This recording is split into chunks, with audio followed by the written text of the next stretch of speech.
मित्रांनो, आपल्या देशातील स्टॉक मार्केटमध्ये सर्वात जास्त गुंतवणूक झालेले आणि पैसा गुंतून राहिलेले काही स्टॉक आहेत। त्यामध्ये yes bank, idea, Suzlon energy या काही प्रमुख कंपन्या आहेत। काही वर्ष मागे जाऊन पाहिलं ना मित्रांनो, तर या कंपन्या खूप मोठ्या मल्टीबॅगर ठरतील असं वाटत असताना अचानक काही अशा घटना घडल्या आणि या कंपन्यांच्या शेअरमध्ये उतरती कळा लागली। गुंतवणूकदारांना यातून बाहेरही पडता आलं नाही व खूप मोठी गुंतवणूक या कंपन्यांमध्ये अडकून पडली। या कंपन्यांच्या भूतकाळामध्ये असं काय घडलं आणि भविष्यात या कंपन्यांची वाटचाल कशी असेल याविषयी आपण या व्हिडिओमध्ये पाहणार आहोत। तरी आपण अजून चॅनलला सबस्क्राइब केलं नसेल तर सबस्क्राइब नक्की करा। मित्रांनो, सर्वात अगोदर आपण यस बँक विषयी पाहूयात। 2016-17 मध्ये यस बँक ही 4th लार्जेस्ट प्रायव्हेट बँक होती।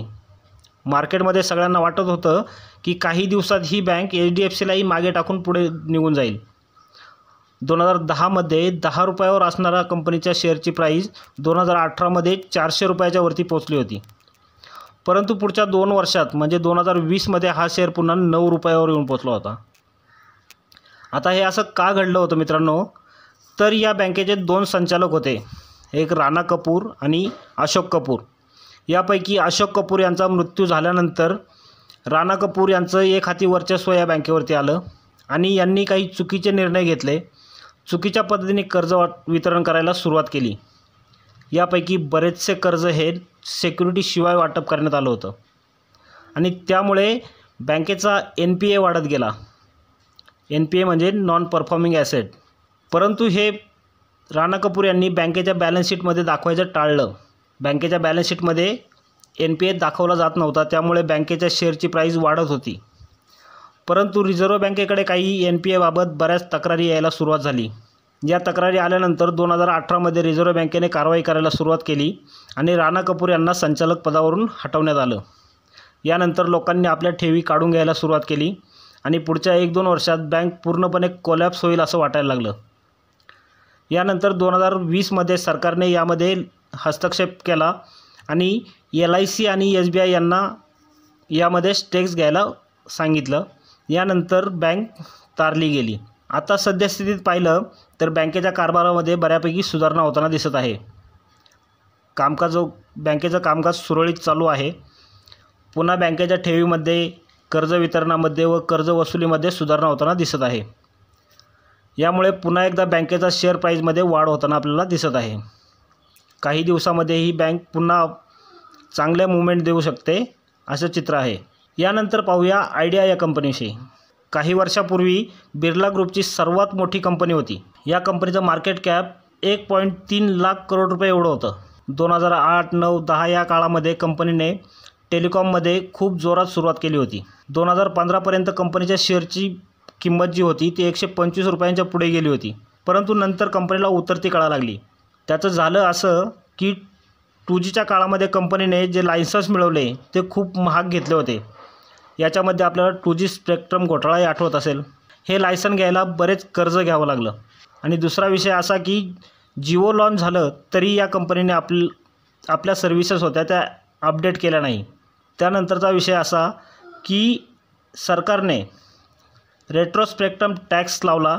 त्यानुसार कंपनीने हच आणि वोडाफोनसोबत जे टायअप केलं होतं त्यावर सरकारने टॅक्स लावला आणि हा टॅक्स होता 1.2 लाख करोड रुपये एवढा। आता हा एवढा टॅक्स कसा भरणार? त्यामुळं कंपनी पूर्णपणे कर्जामध्ये बुडाली। आता या कंपनीचं भविष्य काय असेल, तर कंपनीला गव्हर्नमेंटने मदत केली तर कंपनी परत मूवमेंट देऊ शकते।